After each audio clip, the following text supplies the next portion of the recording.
กับ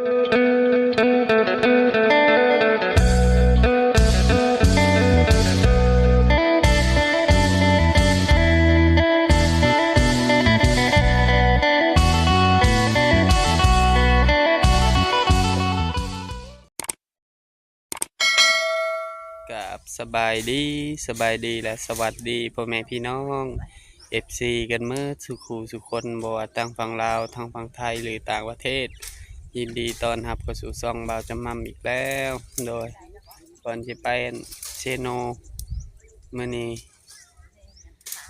นี้ก็เทพื้นอีกล็อกหนึ่งพอดีแล้ว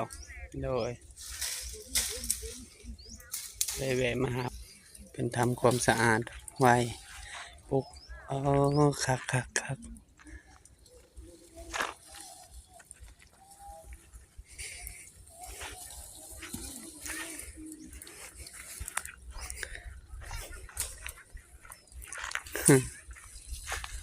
ัดขึ้นพอเท้ามันอยู่เทิง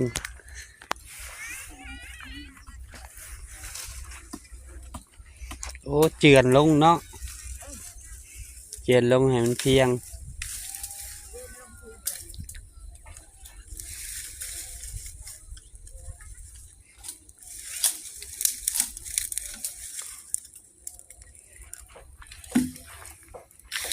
ปั้นข้าวเช้าแล้วบ่ไม่เท่ายังคอยได้บ่เท่าเอ้ยมีน้ำในต้นน่ะถิ่มผ้าลงก่อน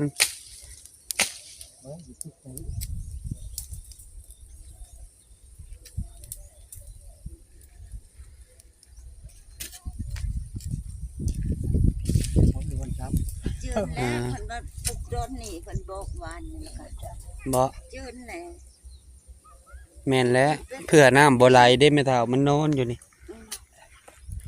ปลุกตีนไปตัดถิ่นเพิ่นก็ตัดโอ้เห็ดทานเลยโดยดีแล้ว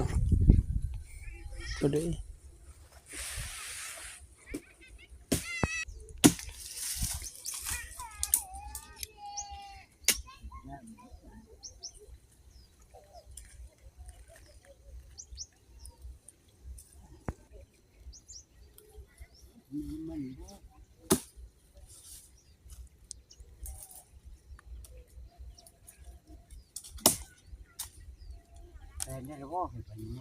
เป็นคักปะเท่าไอ้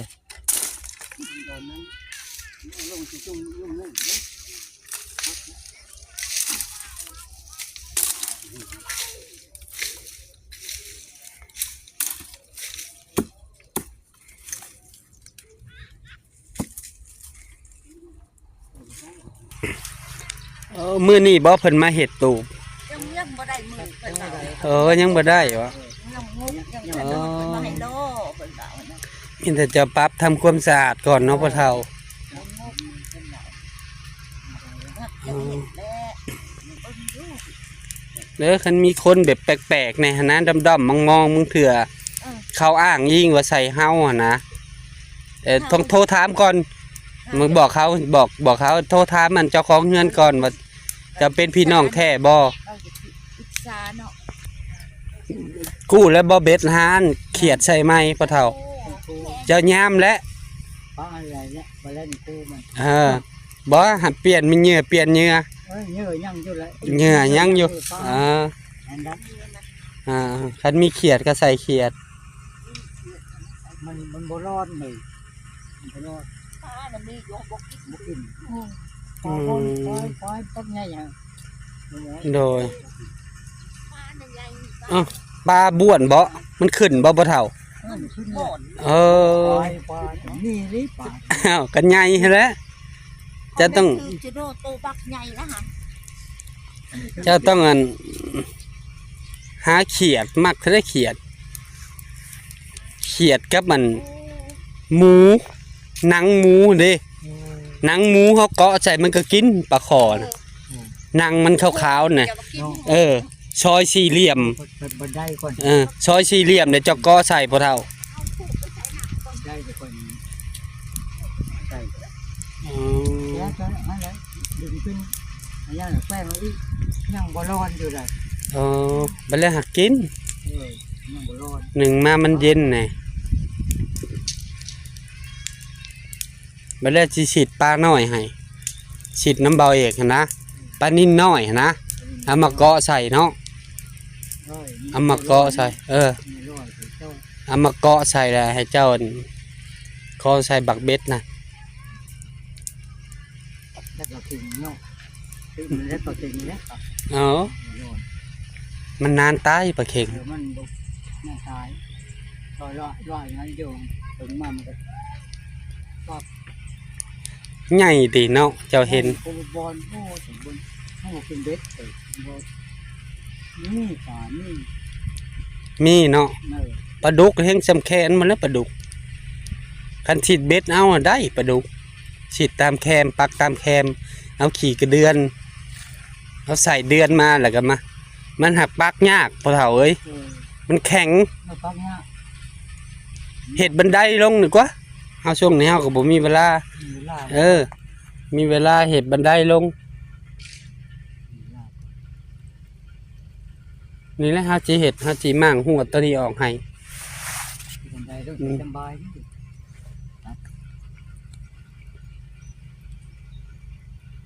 ปลาไม่บกินโอ้ ปลาหาพอได้กินอยู่บ่เฒ่าเรื่องร้ายหาปลาข้อน่ะหลายอยู่เพอมันหลายปีเลยมันออกแม่แพร่ลูกแต่ละปีแต่ละปี ตายแล้วปลาเอาบกินเบ็ดเรียกว่า มันมีแหน่เด้มันกินแหน่อิ่มไข่หินไข่หยังมันก็กินเบิด หากินได้เนาะ อืม หากินได้ละ แบบปลาธรรมชาติโลด มันบ่พลาดได้ขันพลาดมันกินแล้วเนี่ยเขาแกล้งเราเลิกพูดบ่ มันอยู่แคมได้ปลา เลิกพูดบ่ ใส่ตามแคมบ่ต้องใส่นั่น ดึงขึ้นแก้มเจ้าว่า ใส่แคม พังเนาะ มันส้นอากาศมันเย็น มันหากินนั่นกินนี่ใส่แคม เนี่ยมันอยู่คนเรามันบ่อันนั้น ส่วนหลายปลาอยากอยู่แคมนะพ่อเฒ่า เออ คำมาดึงขึ้นแก้มเลยมึงประมาณแบบเฮาเช็ดไปคั้นนั่นเนาะ ใส่แบบนั่นแหละสักนั่นแหละพอดี โอ้ไม่ลองมึงนะ เสียบให้มันลอยไว้ให้กิน มันเห็นมันก็ เสียบมันลอยไว้ให้กินไอ้พ่อเฒ่าเสียบมันลอยไว้ให้เหงื่อลอยไว้จังหน่อย มันก็ตายลอยไว้ ตายมันเห็นมันอาศัยหนวดมันเด้อาศัยหนวดดมกลิ่นเด้ประเภทปลาหนวดมันอาศัยดมกลิ่นหนวดมันตีงมันสัมผัสมันไป ใช่เราฟัง ใส่โลดเลาะแถวตูมเฮาแถวตูมเฮาก็ใส่ได้ใส่โลดแถวนั้นแห้งหมักอยู่แล้วแถวนั้น บ่ได้เฮาแกล้งเลิกอยู่ตะพื้นบ่ลงเลิกลงแต่พ่อรู้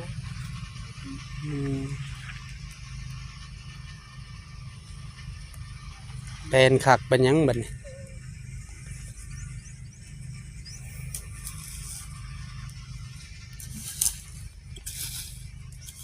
จูดไปเรื่อยๆเลยกับใหม่เลยและตายเลยนะ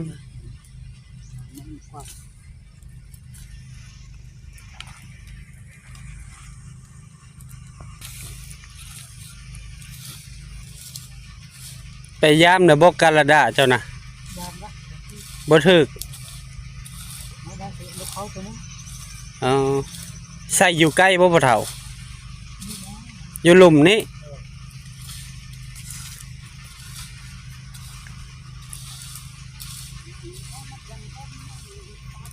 แม่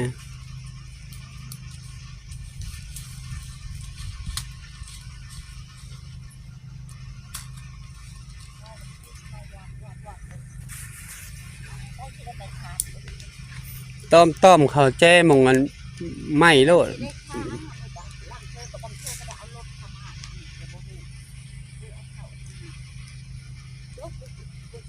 ตันน่ะมันก็เข้าได้มันก็เป็นขนาดมันใหญ่เท่าได้ไหนเบยเนาะใส่พื้นใส่ไม้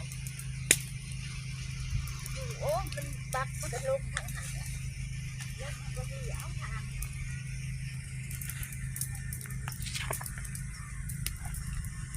แดดนอกแต่เช้า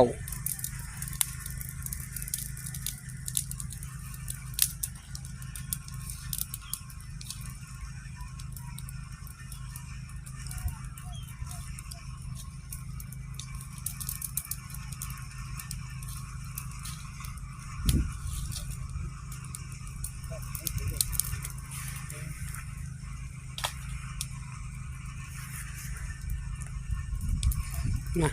อาจจะมั่มก็สิได้กลับเซโนก่อนฝากพ่อๆแม่ๆเป็นกำลังใจพ่อเฒ่าคุณแม่เฒ่าในเด้อพ่อแม่พี่น้องโดย